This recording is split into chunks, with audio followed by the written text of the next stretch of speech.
உலகத்தின் பார்வையிலே நான் அழுக்காக இருந்தேன் ஐயா, உந்தனின் பார்வையில் மட்டும் அழகாக தெரிந்தேன் ஐயா.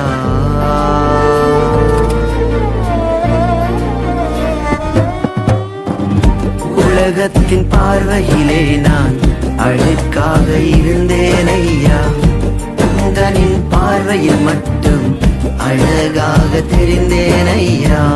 அழுக்கென்று தூக்கி எறியாமல் அழகென்று அணைத்துக் கொண்டீரே, அழுக்கென்று தூக்கி எறியாமல் அழகென்று அணைத்துக் கொண்டீரே.